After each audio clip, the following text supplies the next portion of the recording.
our producer of Betria Production, Engineer Benjamin Austria. Dante Balboa, our writer-director. And the main star of the film version, Mr. Paulo Gumaba.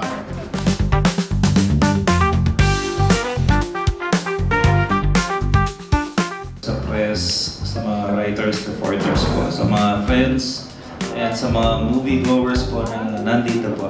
Salamat sa inyo. Salamat sa mga taga-press, sa lahat sa inyo na nag-attend ngayon. At sana ma-promote niyo itong movie na to, 85 piso.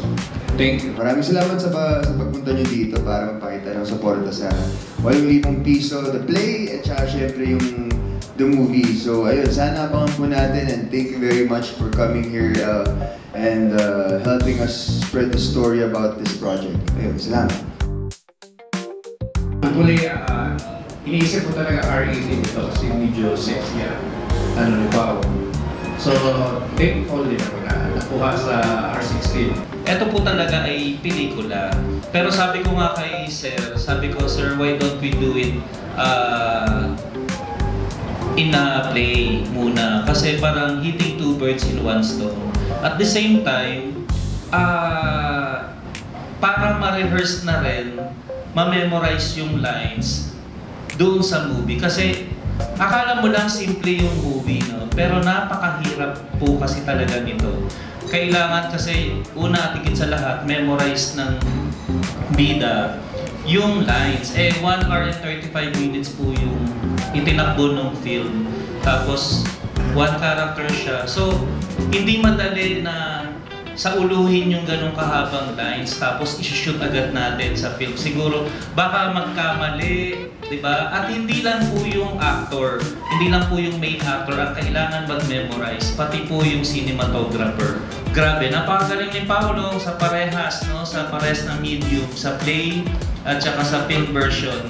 Ang hirap makahanap ng artista na kakayanin yung ganong pelikula kasi wala po siyang patent. Yung atake naman ng film and theater, though magkaiba sila in terms of size and intensity, andun pa rin yung technique, andun pa rin yung nuances, andun pa rin yung transitions, you know.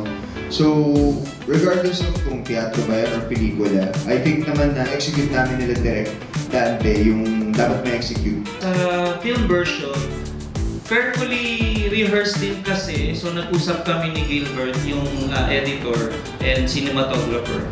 Talagang I'll see to it na sinabi ko sa kanya yung detalye kung paano niya kukunan. Kasi yun yung pinaka-challenging dito, ma'am. Paano kung nagkamali siya sa bandang huli? Ulit kami from the start.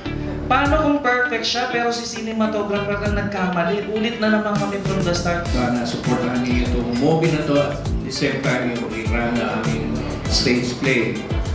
So, thank you. Sa lahat ng mga hindi pa nakapanood ng 8,000 piso sa unang run, tara, manood na tayo. You know, we'll be working very hard to give you guys something new this time. Yeah.